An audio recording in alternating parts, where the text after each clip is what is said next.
Hello friends, welcome again आपल्या या चॅनलवर. टिक्कर मराठी सरळ सेवा भरती 2025 या प्लॅटफॉर्मवर मी जितेंद्र अमृतकर पुन्हा एकदा तुमचं स्वागत करतो. आपण जी काही एक सिरीज चालू केलेली काही दिवसांपासून, त्याचा पुढचा पार्ट म्हणजे पार्ट 5 या ठिकाणी आपण डिस्कस करतोय, ज्याच्यामध्ये आपण तलाठी भरती 2025 समोर ठेवून TCS पॅटर्न नुसार या पद्धतीने प्रश्न विचारले जातात इंग्लिशचे, त्या विविध प्रश्नांना या ठिकाणी आपण डिस्कस करतोय. आता 5वा पार्ट आहे.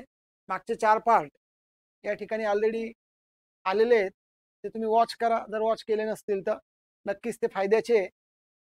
आणि त्याचप्रमाणे मुद्रांक, TET, नगर परिषद, MIDC, येणारी DMER नर्सिंगची परीक्षा असेल किंवा इतर सरळ सेवा भरती ज्या काही येणार आहे या 2025 मध्ये, त्या प्रत्येक परीक्षेसाठी हे जे काही प्रश्न आहे हे या ठिकाणी अत्यंत उपयुक्त होणार आहे. यानंतर काही दिवसांनी आपण टॉपिक वाईज, सेक्शन वाईज सुद्धा काही टॉपिक्स घेतोय आणि त्याच्यानंतर मग पुन्हा आपण संभाव्य प्रश्न म्हणा किंवा या ठिकाणी PYQ म्हणा, अशा प्रश्नांचं डिस्कशन साधन, ज्याच्यामध्ये आपण 15 प्रश्न आपण डिस्कस करतोय. ज्याच्यामध्ये स्पॉट डायरर असेल, फिल इन द ब्लँक्स असेल, जंबल डप असेल, अशा विविध प्रकारच्या प्रश्नांना आपण या ठिकाणी घेतोय. So welcome again. आपण चॅनलला सबस्क्राईब केलं नसेल तर करून घ्या. बेल आयकॉन दाबा, म्हणजे येणाऱ्या प्रत्येक व्हिडिओचं नोटिफिकेशन आपल्याला मिळेल. आपल्याला मित्रांना देखील याबद्दलची माहिती द्या. लवकरच आपण याच्यावर बॅच देखील स्टार्ट करतोय. So let start. 5वा सेट या ठिकाणी बघा. आता याच्यातला पहिला प्रश्न साधारणपणे काय आपल्याला दिसतोय, प्रश्न जेव्हा आपण येईल तुमच्या पुढे तर तो तुम्हाला मार्क मिळवून देणार विद्यार्थी मित्रांनो, त्याच्यामुळे त्याला घाबरायचं नाही, त्याचं वेलकम करायचं. सगळ्यात अगोदर ही सूचना वाचायची, किंवा वाक्य दिलं असेल वर तर वाक्य वाचायची, सूचना खाली असेल, दोघांपैकी काहीतरी एक घडेल. सूचना आता find out, match the pair, fill in the blank, अशी काहीतरी सुरुवातीला सूचना आहे. तर इथे दिलेलं आहे आता फाइंड आउट द सेंटेन्स. बघा या ठिकाणी काय म्हटलेलं आहे, फाइंड आउट द सेंटेन्स, म्हणजे असं वाक्य तुम्हाला शोधायचं आहे याच्यामधून. द अंडरलाईन वर्ड, जिथे अंडरलाईन करून ठेवली आहे 3 शब्दांना, म्हणजे प्रत्येक वाक्यातल्या एका शब्दाला, आणि त्या अंडरलाईन केलेल्या शब्दाचं काय करायला लावलं, underline word is used as adjective quantity. Quantity म्हणजे प्रमाणदर्शक. म्हणजे खालीलपैकी कोणत्या वाक्यामध्ये अंडरलाईन केलेला शब्द हा ॲडजेक्टिव्ह क्वांटिटी आहे. आता 2 या ठिकाणी शब्द तुम्हाला विचारात घ्यायचे.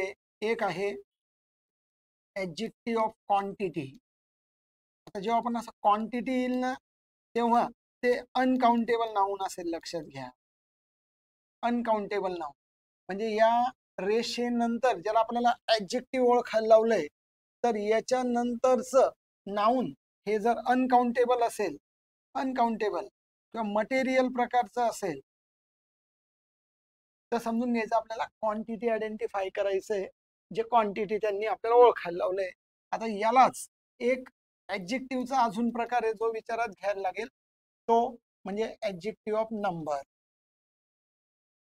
ॲडजेक्टिव्ह ऑफ नंबर मध्ये जसं इकडे अनकाउंटेबल म्हणतोय मी, तसंच इकडे काउंटेबल नाऊन असणार आहे. म्हणजे काउंटेबल नामाचा नंबर, अनकाउंटेबल नामाची क्वांटिटी. आता वाक्य वाचायला सुरुवात करायची. I know little. लिटिल म्हणजे थोडं, बघा थोडे प्रमाणे किंवा नंबर आहे, काय असेल ते तुम्ही कन्सिडर करा. About music. आता म्युझिक नाऊन कसं आहे बघा, म्युझिक नाऊन हे ॲब्स्ट्रॅक्ट आहे. ॲब्स्ट्रॅक्ट नाऊन आहे म्हणजे काय नाऊन आहे, अनकाउंटेबल नाऊन आहे. मग अनकाउंटेबल नाऊन असेल तर 100% त्याची क्वांटिटी सांगितली जाते. 1 नंबरचा पर्याय क्वांटिटी म्हणून करेक्ट आहे. क्वांटिटी प्रमाणदर्शक जे अनकाउंटेबल नाऊन आहे. नेक्स्ट, शी एट. एट म्हणजे खाल्ले, तिने खाल्लेलं आहे द होल वॉटरमेलन. आता वॉटरमेलन एक वस्तू आहे, एक फळ आहे, जे एक फळ म्हणून आपण काउंट करतोय. होल म्हणजे संपूर्ण फळ, म्हणजे ते काउंट करू शकतोय आपण. वॉटरमेलन जरी पदार्थ सारखं तुम्हाला दिसत असलं, पण ते एक फळ आहे. होल मँगो एक फळ आहे, असं काय आलं असतं तर हे तुम्हाला क्वांटिटीकडे न जाता ते नंबरकडे जाईल, म्हणून हे नाही घ्यायचं आपल्याला, कारण आपल्याला ऍडजेक्टिव्ह ऑफ क्वांटिटी आयडेंटिफाय करायला लावलाय. ऑल स्टुडंट्स, जसं हे नाऊन काउंटेबल होतं त्याच पद्धतीने ऑल नंतर स्टुडंट्स हे नाऊन पण काउंटेबल आहे. काउंटेबल नाऊन असेल तर त्याचा नंबर असतो, हे पण आपल्याला घ्यायचं नाही. आपलं उत्तर म्हणजे फक्त पहिलं वाक्य ऍडजेक्टिव्ह ऑफ क्वांटिटी असलेला याच्यातून पर्याय घ्यायचा. मग पर्याय जर पाहिले आपण तर ओनली 3 इज करेक्ट, नाही चालणार. ओनली 2 and 3 आर करेक्ट, ते तर उलट इनकरेक्ट आहे, ते नाही चालणार. ओनली 1 इज करेक्ट, 100% चालेल. आणि ऑल आर करेक्ट नाही चालणार. म्हणजे सी नंबर क्वेश्चन 1 चा आन्सर म्हणून आपल्याला सी नंबर घ्यायला लागेल. असा निष्कर्ष, असं कन्क्लुजन तुम्हाला याचं काढायला लागेल. याच्याकरता स्वतःला तुम्हाला ट्रेन करायला लागेल, असं बघावं लागेल तुम्हाला, लक्षात घ्या. आणि जितका सराव कराल तुम्ही या प्रश्नांचा, मग तुम्ही मला का सर अगदी पहिल्याच टप्प्यात का प्रश्न दिले, तुम्हाला जेणेकरून सिलेबस पॅटर्न तर कळला पाहिजे ना. म्हणून जरी जड जातंय तुम्हाला ते आज असं थोडस हेक्टिक होतंय, पण तरी पण सुरुवातीच्या टप्प्यामधले काही व्हिडिओज हे या पद्धतीने घेणार आहे आणि मग कंटेंटकडे जाणार आहे आपण. पुन्हा आपण असेच व्हिडिओ प्रश्नांचे घेणार आहे, जेणेकरून हा सगळा आवाका तुम्हाला लक्षात यावा. याची भरपूर प्रॅक्टिस तुम्ही करावी, असं या ठिकाणी तुम्हाला लक्षात आलं पाहिजे. नेक्स्ट, पुढचा प्रश्न आता नाउन्स. काय विचारलं आता, nouns cannot be immediately used after which of the following items. Items म्हणजे हे शब्द, हे पार्ट्स ऑफ स्पीच किंवा हे घटक. नाउन्स कॅनॉट बी युज्ड म्हणजे नाउन्स खालीलपैकी कोणत्या घटकानंतर इमिजिएटली म्हटलंय नाही वापरू शकत. म्हणजे थोडक्यामध्ये तुम्हाला असे 3 शोधायचे का ज्याच्यानंतर नाउन वापरता येईल. आर्टिकल्स नंतर नाउन वापरता येतं का? येस. कसं? For example a boy, boy noun आहे, याच्या अगोदर आर्टिकल वापरता येतं. आपल्याला काय विचारलंय, कॅनॉट बी इमिजिएटली यूज, लगेच नाही वापरता येत असं. Prepositions in, on the table बघा, किंवा ऑन टेबल. आता द ठीक आहे, या ठिकाणी बघा इन. इन दुसरं उदाहरण म्हणजे इमिजिएट नाउनचं उदाहरण घेऊ आपण. बघा, in India, I live in India. मग प्रेपोजिशन नंतर नाउन इमिजिएटली येऊ शकतं का नाही येऊ शकतं? येऊ शकतं. येऊ शकतं तर ते नाही घ्यायचं. म्हणजे कॅनॉट बी ना, म्हणजे ते उत्तर म्हणून नाही घ्यायचंय. म्हणजे आर्टिकल्सच्या अगोदर येतं पण हे उत्तर म्हणून नकोय. प्रेपोजिशनच्या अगोदर येतं हे उत्तर म्हणून नकोय. आता आला प्रोनाउन्स. आता प्रोनाउन बघा, ही आणि राम म्हणजे एक प्रोनाउन आणि इमिजिएटली नाउन. ही गोष्ट येऊ शकत नाही, येऊ शकत नाही म्हणून ती घ्यायची. आणि ऍडजेक्टिव्ह नंतर पण येईल. उदाहरणार्थ क्लेव्हर बॉय. बॉय हे नाउन आहे आणि त्याच्या अगोदर क्लेव्हर हे ऍडजेक्टिव्ह 100% येईल. म्हणजे ऍडजेक्टिव्ह नंतर नाउन येतं, प्रेपोजिशन नंतर नाउन येतं, आर्टिकल नंतर नाउन येतं, प्रोनाउन नंतर इमिजिएटली शेजारी नाउन येत नाही. म्हणून आपल्याला सी नंबरचा म्हणजे प्रोनाउन साठी आपल्याला 2 नंबरच्या प्रश्नाचा आन्सर हे सी नंबर घ्यायला लागेल. बघा, एक थोडा हटके, वेगळा आणि आउट ऑफ बॉक्स असलेला प्रश्न या ठिकाणी या निमित्ताने आपण डिस्कस केला. असं एक टर्मिनॉलॉजी विद्यार्थी मित्रांनो, अशा कुठल्याही टर्म्सला आपल्याला प्रश्न येतील. नेक्स्ट, तिसरा प्रश्न बघा, find out the correctly frame question. आता हे सगळ्यात जास्त महत्वाचं, लक्षात ठेवा, करेक्टली फ्रेम. आता बघा, जो प्रश्न विचारलाय ना तो आपल्याला WH टाईप आहे. मग WH टाईप नंतर शेजारी नेहमी प्रश्न तयार करण्याकरता ऑक्झिलरी आली पाहिजे, नंतर सब्जेक्ट आला पाहिजे, नंतर मेन वर्ब आणि शेवटी प्रश्नचिन्ह. या रचनेला correctly frame question WH type असं म्हटलं जाईल.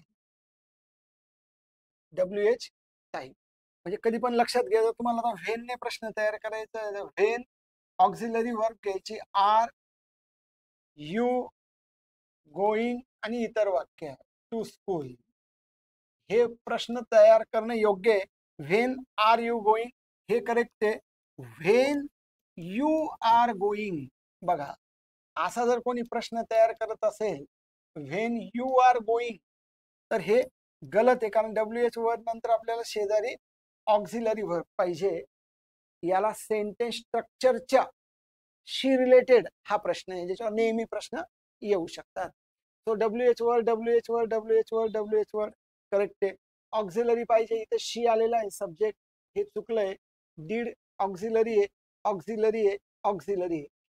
सब्जेक्ट पाहिजे होता बघा, ऑक्झिलरी नंतर सब्जेक्ट पाहिजे, इथं चुकलंच आहे. ऑक्झिलरी नंतर सब्जेक्ट आहे, ऑक्झिलरी नंतर सब्जेक्ट आहे, सब्जेक्ट आहे. आता फक्त ह्या क्रियापदाची सांगड तुम्हाला घालायची बघा. डीड नंतर एक लक्षात घ्या, जेव्हा आपण डू, डज आणि डीड ह्या ऑक्झिलरी येतील, याच्यानंतर क्रियापदाचं पहिलं रूप घ्यायचं आहे.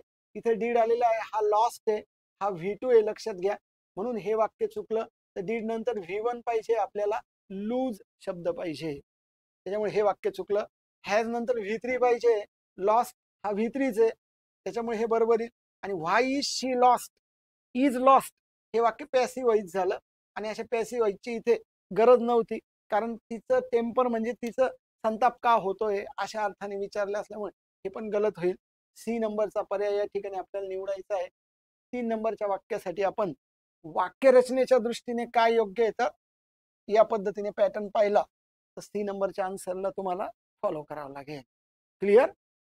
बघा, अशा पद्धतीने तुम्ही या पॅटर्नला फॉलो करा आणि नक्कीच अशा प्रश्न जर परीक्षेला आला, येण्याची शक्यता खूप आहे, तर त्याचा तुम्हाला फायदा होणार आहे.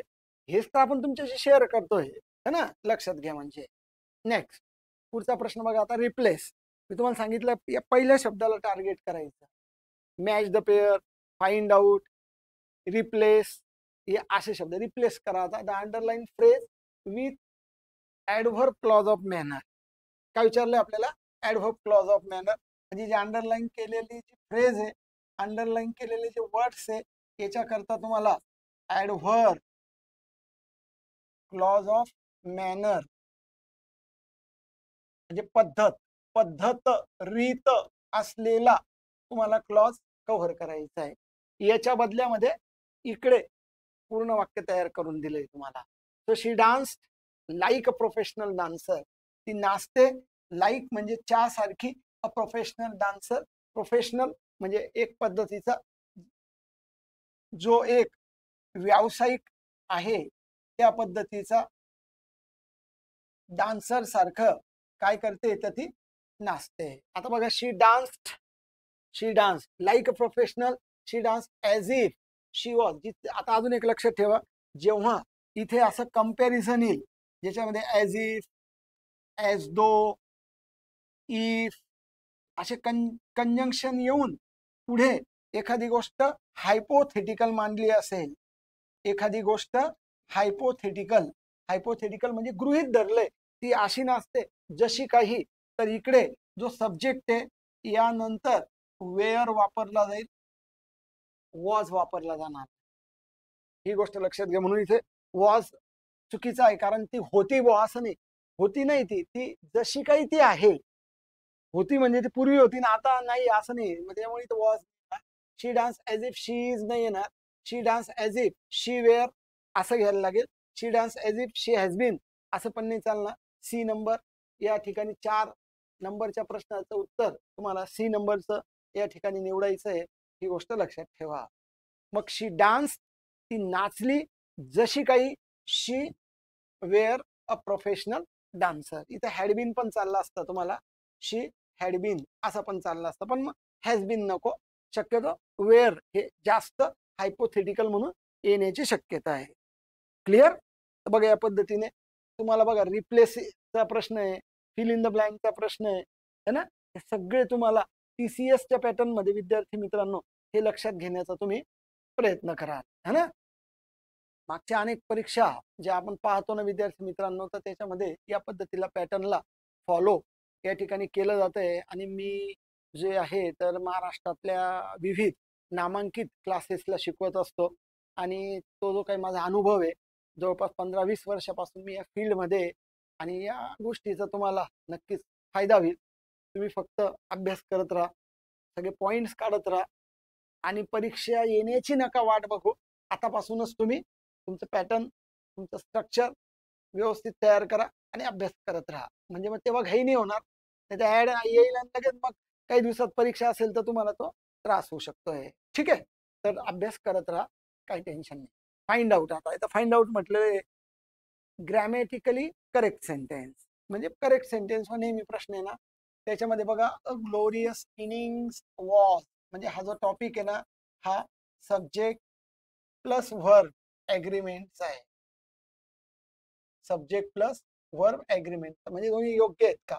सो अ म्हणजे वन, अ ग्लोरियस इनिंग, जरी यस लावलाय पण ते अ आहे, लक्षात घ्या, लक्षात. आणि वॉज आलेला आहे, त्याच्यामुळे हे वाक्य बरोबर आहे. परत एकदा आलेला आहे, इथं यस लावलाय, पण हे शब्दच असे का हे यस लावलेले असतात पण हे सिंग्युलर कन्सिडर होतात. म्हणून या ठिकाणी बघा अ समन्स, समन्स म्हणजे कोर्टाची नोटीस, बोलवणं. वॉज सिंग्युलर आहे आणि हा पण सिंग्युलर आहे, अ पण सिंग्युलर आहे, हे पण वाक्य बरोबर आहे. दोन्ही वाक्य बरोबर आहे याच्यामध्ये, असा पर्याय तुम्हाला घ्यायला लागेल. म्हणून only one is correct, only B is correct, neither, तर याच्यात दोन्ही चुकीचे म्हटले पण ऍक्च्युली दोन्ही बरोबर आहे. 4 नंबरचा पर्याय म्हणजे डी नंबरचा पर्याय घ्यायला लागेल. क्वेश्चन 5 साठी तुम्हाला जो चॉईस करायचा आहे तो डी नंबर करायचा आहे, लक्षात घ्या. या पद्धतीने जरी इनिंग जरी आहे ना तरी ते सिंग्युलर आहे, लक्षात घ्या. असं पण एका वर्षी विचारलंय बघा, व्हॉट अँड सिंग्युलर असतं आणि इनिंग हा जरी असे, पण त्या इथे एक अर्थाने हा करेक्ट आहे. थोड्या वेळापूर्वी पाहिलं तर आपण की आर्टिकल नंतर नाउन किंवा नामाच्या अगोदर आर्टिकल येऊ शकतं, त्याच्यामुळे हे पण एक जाता आता लक्षात ठेवायचं. हे वाक्य ग्रॅमॅटिकली करेक्ट आहे, याच्या शेवटी मात्र एक्सक्लेमेटरी मार्क. क्लिअर? बघा या सगळ्या गोष्टींना म्हणजे याचा काळ बघायचा, याची रचना बघायची, याच्या शेवटी काय ते बघायचं. असा तुम्ही ओव्हरऑल जेव्हा अभ्यास कराल भाषेचा, त्यावेळेला तुमचा स्कोर हा इतरांपेक्षा पुढे जाईल किंवा जास्त येईल आणि त्या कट ऑफ मध्ये तुम्ही एकदम फिट बसता. ठीक आहे, so be very careful. Next पुढे पाहता त्यांचं म्हणणं काय, which of the following prefix. आता हे प्रिफिक्स इकडे दिलेले. प्रिफिक्स माहिती आहे तुम्हाला, एखादा जो वर्ड आहे, एखादा जो रूट वर्ड आहे, या वर्डला जे पहिले लागतं ते प्रिफिक्स असतं. त्याला मराठीत आपण उपसर्ग म्हणतो. त्याच्यानंतर जे लागत असतं त्याला आपण सफिक्स म्हणतो, म्हणजे प्रत्यय म्हणतो. प्रश्न विचारलाय या चारही शब्दांना सर्टन शब्द आहे, त्याच्यानंतर फेअर शब्द आहे, त्याच्यानंतर लाईकली शब्द आहे आणि त्याच्यानंतर ट्रेंड शब्द आहे. या शब्दांना अगोदर याच्यापैकी कोणता सफिक्स लागला तर त्यांचे अँटोनिम्स तयार होतील. अँटोनिम्स म्हणजे त्यांचे अपोजिट किंवा विरुद्धार्थी तयार होतील. तर पाहून घ्यायचं, सर्टनला इनसर्टन, इनफेअर नाही होणार, अनसर्टन, अनफेअर, अनलाइकली, अनट्रेंड होऊन जाईल. डिससर्टन म्हणजे बघा असं डिससर्टन नाही होणार, अनसर्टन, अनफेअर होतंय, नंतर पहिलं होतं इनलाइकली नाही होणार, मिसलाइकली नाही होणार, पण अनलाइकली होईल. म्हणजे कोणता सफिक्स करेक्टली अँटोनिम विरुद्धार्थी शब्द बनवतो येतो तो अन आहे. अन म्हणजे बी. तुम्हाला थोडक्यात 6 नंबरच्या प्रश्नाचं उत्तर द्यायचं असेल तर जो गोल आहे, क्लिक आहे, तो बी नंबरच्या प्रश्नाला अशा पद्धतीने करायची आहे. जोपर्यंत तुम्ही अशा वेगवेगळ्या पद्धतीचे प्रश्न विद्यार्थी मित्रांनो बघत नाहीत, तुमच्या बघण्यामध्ये येत नाही, तर परीक्षेच्या दिवशी तुम्हाला तो शॉक वाटेल की हे काय वेगळं आपल्याला बघायला मिळतंय. आणि आपल्या या ज्या काही टिक्कर मराठीची जी आपली टीम आहे, हे जे चॅनल आहे, हे सगळं सेवेच्याच दृष्टीने डायरेक्ट त्याला टार्गेट करून त्याच परीक्षेच्या बद्दल सगळे एक्सपिरियन्स टीचर या ठिकाणी सगळा त्यांचा अनुभव आपल्याशी शेअर करणारे, पणाला लावणारे, जेणेकरून येणाऱ्या पुढच्या परीक्षेमध्ये जरी तुमचा काही अभ्यास नसेल विद्यार्थी मित्रांनो मागचा, तरी एक रेडीमेड प्लॅटफॉर्म, एक मॅच्युअर प्लॅटफॉर्म, एक ट्रस्टेड प्लॅटफॉर्म आपल्या पुढे या ठिकाणी आपली टीम ठेवणार आहे. तुम्हाला एकच करायचं आहे, सध्या तुम्ही चॅनलला सबस्क्राईब करा, आपला व्हिडिओज तुम्ही व्यवस्थित बघत राहा, एका पेजवर पॉइंट्स काढत राहा, लवकरच नोटिफिकेशन येईल, ही सगळी माहिती तुम्हाला आमच्याकडनं प्रोव्हाइड केली जाईल. ठीक आहे, चला नेक्स्ट पुढचा प्रश्न बघा 7 नंबर. याच्यात इथलं आयडेंटिफाय द अंडरलाईन टर्म, म्हणजे ही टर्म काय नेमकी त्याला अंडरलाईन केली. I know the person who was here yesterday. I know the person म्हणजे मला एक व्यक्ती माहिती आहे, हु वॉज हिअर यस्टरडे, जो इकडे काल हजर होता. अंडरलाईन कशाला केली बघा, हु वॉज हिअर यस्टरडे. एक लक्षात घ्या, ज्या वेळेला एखादी टर्म वर्ड असेल तर तो एक शब्द असेल, एक. जर ती फ्रेज असेल, मागच्या वेळेला आपल्याला फ्रेज होती, तर तो शब्दांचा समूह असेल आणि ज्याच्यामध्ये सब्जेक्ट प्लस व्हर्ब नसेल आणि एक शेवटची टर्म असते क्लॉज. त्याच्यामध्ये पण असतो शब्दांचा समूह, पण त्याच्यात असतो स्वतःचा सब्जेक्ट आणि व्हर्ब आणि प्लस कंजंक्शन. प्लस कंजंक्शन म्हणजे जोडायचा शब्द. तो वर्ड, फ्रेज आणि क्लॉज याच्यापैकी तुम्हाला आयडेंटिफाय करायचं आहे. ऍक्च्युली सगळे क्लॉजच आहे, पण त्या निमित्ताने हे पण तुम्ही व्याख्या पाहून घेतली. आता हा नाउन क्लॉज आहे, ऍडजेक्टिव्ह क्लॉज आहे. नाउन 2 वेळेला झालं. ऍडजेक्टिव्ह ऍडव्हर्ब तर इकडे काहीतरी आपण एक वेगळा पर्याय घेऊ, म्हणजे चुकेल आता, कारण 3च क्लॉज असतात: noun clause, adjective clause, adverb clause. आपण याला मेन क्लॉज, याला मेन क्लॉज म्हणू. पण हा मेन क्लॉज का नाहीये? कारण याला कंजंक्शन आहे. आणि मेन क्लॉज कोणता आहे? आय नो द पर्सनला जर अंडरलाईन असते तर हा मेन क्लॉज असता, हा मेन क्लॉज असता, किंवा प्रिन्सिपल क्लॉज असता, है ना, प्रिन्सिपल क्लॉज असता हा. ठीक आहे. हा, तर मग याला तुम्हाला ओळखायचं असेल तर मेन क्लॉज मध्ये जायला लागेल. I know the person. The person हे नाऊन आहे, लक्षात घ्या. तर मला तो माणूस माहिती आहे. हा माणूस कसा, म्हणजे माणसाची किंवा नाऊनची माहिती देणारा क्लॉज किंवा नामाबद्दल अधिक माहिती सांगणारा कुठलाही घटक, तो क्लॉज असेल किंवा फ्रेज असेल, ते ऍडजेक्टिव्हचं काम करत असतं. म्हणून मला या पर्यायामधून जर निवडायचं असेल तर ऍडजेक्टिव्ह क्लॉज असं निवडावं लागेल. ऍडजेक्टिव्ह क्लॉज हा हू या रिलेटिव्ह प्रोनाउनने चालू होतो. हू, हुम, हुज. म्हणून ऍडजेक्टिव्ह क्लॉजला दुसरं नाव जाता आता लक्षात ठेवायचं, रिलेटिव्ह क्लॉज. ऍडजेक्टिव्ह क्लॉजला दुसरं नाव आहे रिलेटिव्ह क्लॉज, म्हणजे नामाला अधिक माहिती सांगणारा क्लॉज.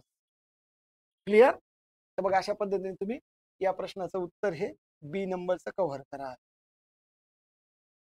नेक्स्ट पुढे जाऊन विचारलं आपला, pick out the correct choice from the ones given below the similar meaning of the given sentence.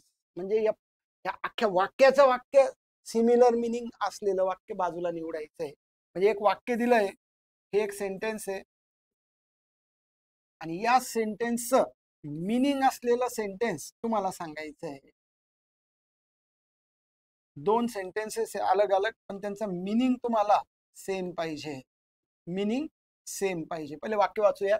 Besides, besides being cheap. Besides म्हणजे इतके, बिसाइड्स बीइंग, बिसाइड्स म्हणजे च्या शिवाय इतरही.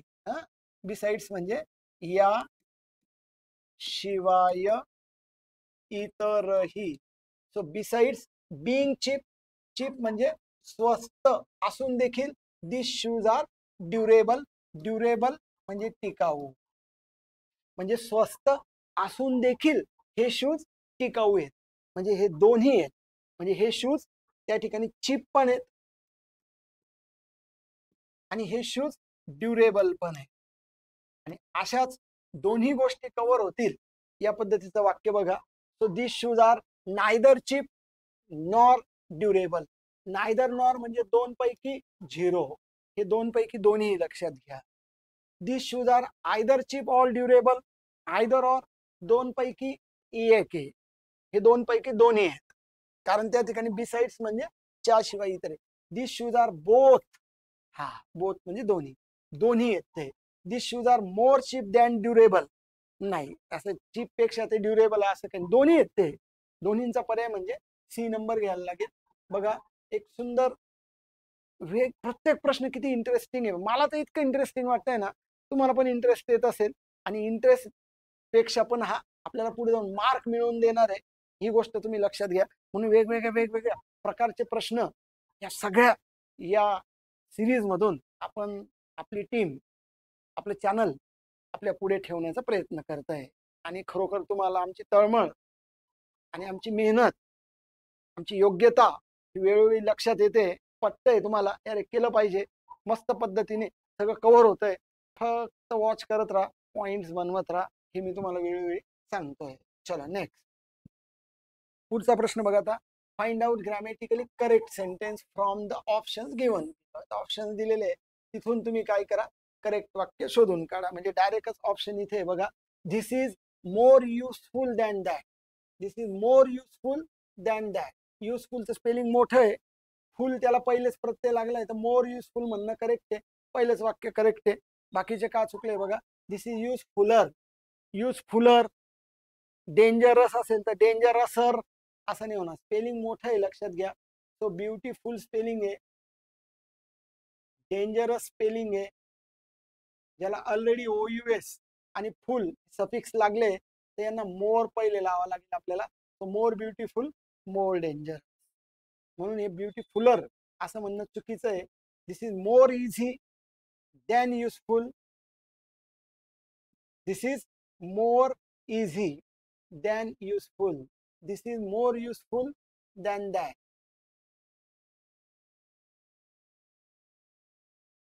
बघा आता हे पहा, this is more easy than useful है ना. म्हणजे हे अधिक इझी आहे दॅन युजफुल. जेवढं उपयोगाचं आहे त्याच्यापेक्षा ते अधिक इझी आहे.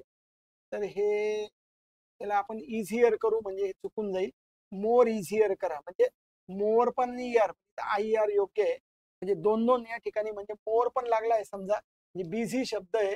आता बिझीला तुम्ही बिझियर करणं योग्य आहे, पण जर त्याला तुम्ही मोर पण करताय आणि बिझियर पण करताय तर ते गलत होईल.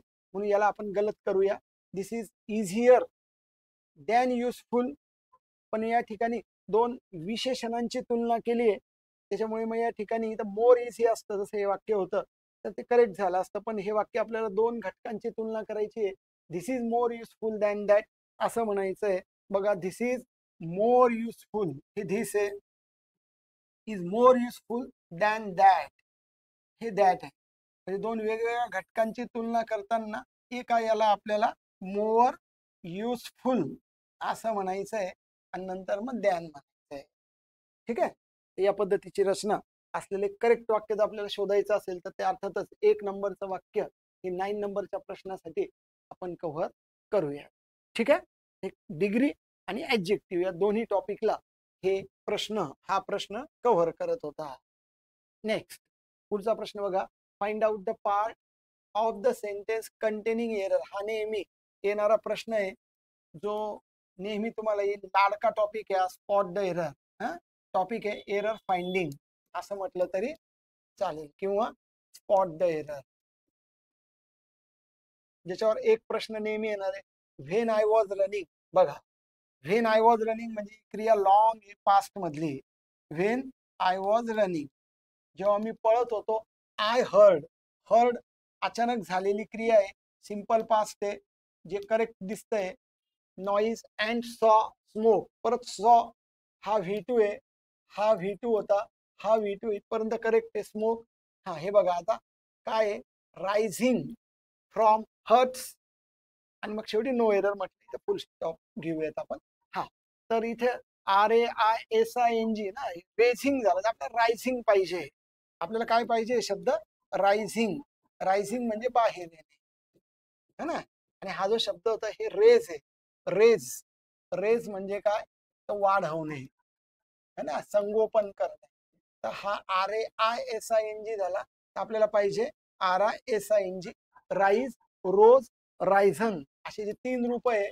सनराईजचा राईज म्हणजे रोज आणि रायझन, आणि याला ING लावून केलेलं आहे रायझिंग. याला ING लावून रायझिंग केलं आहे. तर तो करेक्ट या ठिकाणी पाहिजे. म्हणजे जो एरर आहे आता तो शोधूया आपण. तो व्हेन आय सॉ रनिंग याच्यामध्ये काही एरर नाहीये. I heard noise and smoke याच्यातही काही एरर नाही. रायझिंग हे रेझिंग झालं, म्हणून मग याच्या ठिकाणी एरर आहे. नो एरर आपण घेतला असता तर वाक्य बरोबर असतं. तर म्हणून हे पण आपल्याला नाही घेता येणार है ना. तर मग हे चुकीचं आहे म्हणून निवडायला बरोबर आहे, कारण आपल्याला चुकीचं निवडायला लावलंय. तर आपल्याला C नंबरचा ऑप्शन घ्यायला लागेल. तो क्वेश्चन 10 मध्ये आपल्याला जे कव्हर करायचं मित्रांनो ते C नंबरचा ऑप्शन कव्हर करायचा आहे. ठीक आहे. चला नेक्स्ट पुढचा प्रश्न बघा आता या ठिकाणी है ना. पुढच्या प्रश्नाकडे जाऊ. Fill in the blank correctly with the given option. आता या ठिकाणी one must keep dash promise. One आहे, वनची षष्टी ही वन्स आहे, लक्षात घ्या. षष्टी, षष्टीचा अर्थ असतो पॉझेसिव्ह केस. षष्टीचा अर्थ असतो पॉझेसिव्ह केस म्हणजे मालकी हक्काची वस्तू. तो वनच वन्स. आणि बाकीचे जे सगळे शब्द आहे कोणते कोणते, everyone, someone, somebody, anyone, anybody, यांची षष्टी हीज आहे. याच्यामध्ये मग इच आयदर नायदर हे पण येते. फक्त लक्षात ठेवा वनची षष्टी one must keep one's promise आणि everybody must keep his promise असा नियम आहे इंग्रजी भाषेचा जो आपल्याला लक्षात घ्यायला लागेल. सो वनची षष्टी वन्स आहे. मग पहिल्या याच्यामध्ये जे येतं ते आपल्याला वन्स पाहिजे होते, इथे हिज दिलेलं आहे, हिज दिलेलं आहे, वन्स करेक्ट आहे, वन्स करेक्ट आहे. दुसऱ्या याच्यामध्ये वन्स नको आहे, आपल्याला हिज पाहिजे.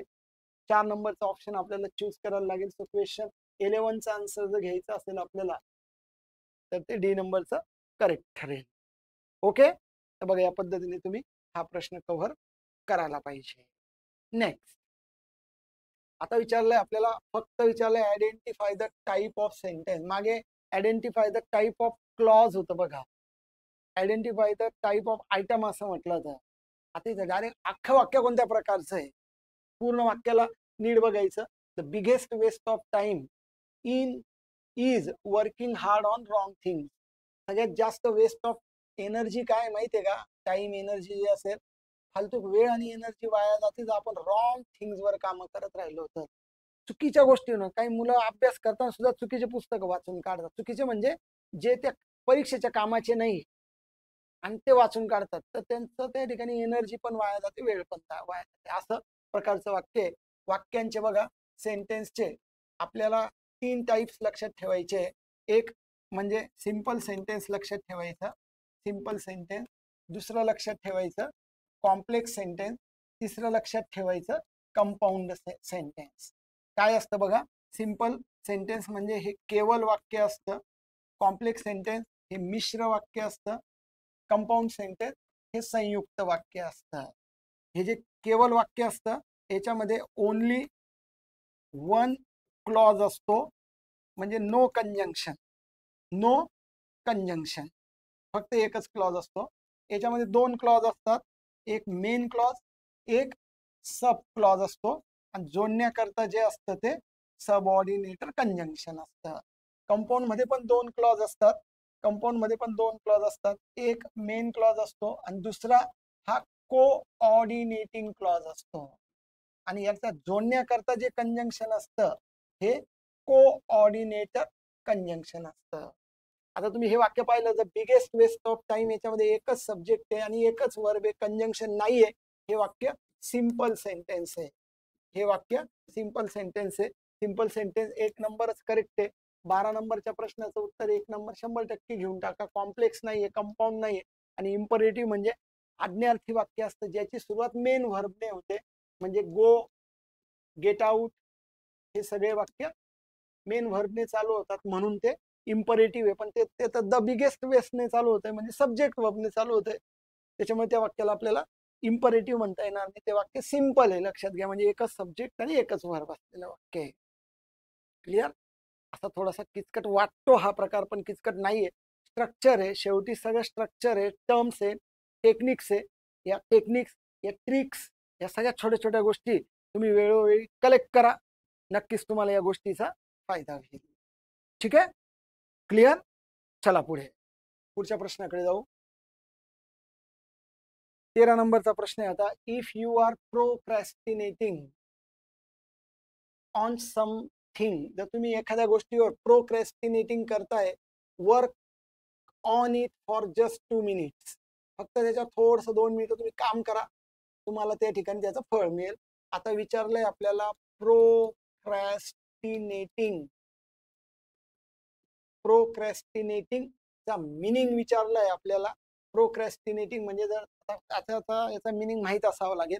जर तुम्ही एखादी गोष्ट प्रोक्रॅस्टिनेट करताय ना, 2 मिनिटं थांबा आणि तिथं त्या ठिकाणी त्याच्यावर वर्क करा काहीतरी. तर प्रोक्रॅस्टिनेटिंगचा अर्थ असतो पुढे ढकलणे, एखादी गोष्ट पुढे ढकलणे, ज्याला म्हणतात लेट, लेट करणं.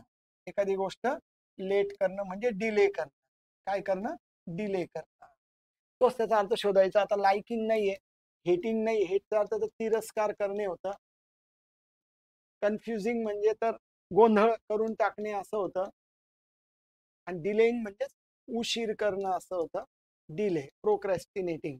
तर आन्सर डी घ्यायला लागेल. सो 13 प्रश्नाचं उत्तर जर आपल्याला कव्हर करायचं असेल मित्रांनो, तर आपल्याला जावं लागणार आहे. या ठिकाणी जे आन्सर आहे तर ते डी नंबर आहे ना. ठीक आहे, हे क्लिअर दिसतंय का? मी याच्याकडे पाहतोय है ना, रेड मध्ये तुम्हाला क्लिअर दिसतंय. वाटलं तर आपण त्याचा ब्लॅक पण यूज करू शकतो, पण ठीक आहे, हे कॉम्बिनेशन तुम्हाला क्लिअर आहे. तुम्ही व्हिडिओ वॉच करत असताना मला हे पण सजेस्ट करा की या शीटवर हा जो काही रेड पेन आपण कव्हर केला आहे हा क्लिअर आहे का, किंवा याच्यावर ब्लॅक अजून छान दिसेल, पण तसं पण करू शकतो है ना, किंवा हा पण कलर यूज करू शकतो. हा, जेणेकरून हा ब्लॅक आहे ना, म्हणून मग मी याच्यावर थोडा रेड कव्हर करण्याचा प्रयत्न केला. हे तुम्ही मला मेसेज मधून सजेस्ट करून द्याल एकदा की सर कोणता कलर छान वाटतोय. ठीक आहे, चला नेक्स्ट पुढच्या प्रश्नाकडे जाऊ.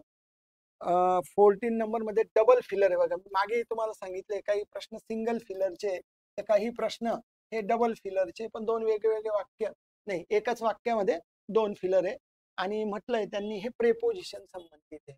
त्याच्यामध्ये प्रेपोजिशन म्हणजे शब्दयोगी अव्यय योग्य तुम्हाला या ठिकाणी वापरायचे, आणि त्या संबंधातला हा प्रश्न आहे. ठीक आहे, तो डिव्हाइड युअर डे. तुम्हाला जो एक दिवस मिळतो ना, म्हणजे प्रत्येकाला मिळतो हा 24 तासाचा दिवस, तर त्याच्यामध्ये तुम्ही डिव्हाइड युअर डे, एखादी गोष्ट तुम्हाला डिव्हाइड करायला लावली तर इंटू टू, इंटू का विथ, हे पहिले विचार करा. तर divide your day dash blocks of time, याला असं ब्लॉक्स ऑफ टाइम मध्ये त्याला डिव्हाइड करा. And assign a task, assign म्हणजे जोडा, टास्क जोडा, त्याला कार्य जोडा, डॅश इच वन, प्रत्येकाला एक एक स्लॉट करून ते कार्य जोडा. आता तुम्हाला हा फिल इन द ब्लँक करायचा आहे, तर असं थोडं ओघाने वाचण्याचा प्रयत्न करायचा. कॉमन सेन्स आपल्याला काय सांगतो ते बघायचं, आणि मग नियम. To divide your day dash, आणि ब्लॉक्स म्हटलंय मग तुम्हाला इंटू जास्त घेणं योग्य आहे बघा.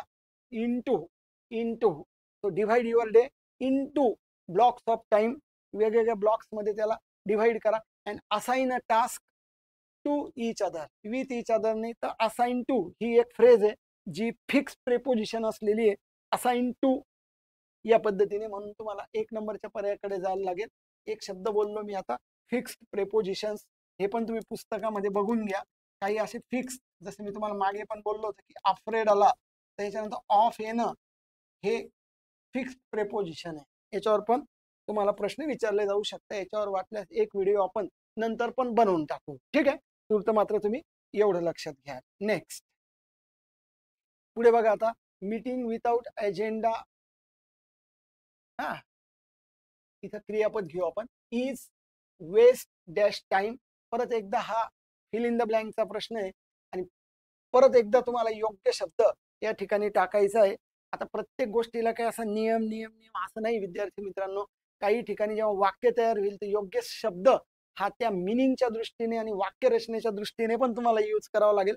म्हणजे तुम्ही थोडंसं वाचन जर करत असाल इंग्लिशचं, किंवा काही ऐकत असाल काही फ्रेजेस, तर त्या पण तुम्हाला फायद्याच्या या ठिकाणी होऊ शकत आहे. So meeting without agenda, agenda म्हणजे एखाद्या गोष्टीची पूर्वतयारी, एजेंडा म्हणजे एखाद्या गोष्टीचा गोषवारा, आणि त्याच्याशिवाय त्याच्या प्रिपरेशन शिवाय जर तुम्ही एखादी मीटिंग घेत असाल आणि 4 लोकांना बोलवून घेत असाल आणि त्याच्यात काहीच तुमचा एजेंडा नसाल, तर is a waste dash time. Waste काय असेल मग तो वेस्ट, कोणाचा टाइम जाईल तो. समबडी म्हणजे काहीच लोकांचा जाईल का, नाही. एनीबडी म्हणजे एखाद्याचा जाईल का, नाही, प्रत्येकाचा जाईल तो, एव्हरीबडी. आणि नोबडी म्हणजे कोणाचा जाणार नाही. असं कसं होईल, कोणाचा जाणार नाही असं नाही होणार, तर प्रत्येकाचा जाणार आहे. So it is a, so meeting without agenda is a waste. इथं ऑफ घेतला तरी चाललं असता, किंवा नाही घेतलं तरी चालेल, पण एव्हरीबडी इज टाइम, प्रत्येकाचा टाइम या ठिकाणी जाणार आहे जो मीटिंगला असणार आहे, पण कधी, मीटिंग विदाउट एजेंडा. ठीक आहे, तर बघा विद्यार्थी मित्रांनो, अशा पद्धतीने एक इंटरेस्टिंग सेशन होईल. असे आपण 15 प्रश्न वेगवेगळ्या टॉपिकवर, जे TCS पॅटर्नने तुम्हाला तलाठी लेवलच्या परीक्षेला आणि विविध सरळ सेवेच्या परीक्षांना जो टार्गेट एरिया असणार आहे, त्या पद्धतीचे आपण प्रश्न डिस्कस करतोय. नक्कीच तुम्हाला व्हिडिओ आवडला असेल, आणि आवडला असेल विद्यार्थी मित्रांनो, तर नक्कीच त्याला तुम्ही लाईक करा आणि ही लिंक शेअर करा इतर विद्यार्थी मित्रांना, जेणेकरून त्यांनाही या गोष्टीचा फायदा होईल. आणि असा काही विचार करू नका की शेअर केला म्हणून ते पुढे चालले जातील, असं काही नाही विद्यार्थी मित्रांनो. शेवटी ज्याला आठवणार आहे परीक्षेच्या दिवशी तोच पास होणार आहे. आणि आठवण्याकरता तुम्ही एक पॉइंट्स तयार करा, अभ्यास करत राहा. पुन्हा भेटू पुढच्या लेक्चरमध्ये, तोपर्यंत अभ्यास करा. ओके, चलो, थँक्यू.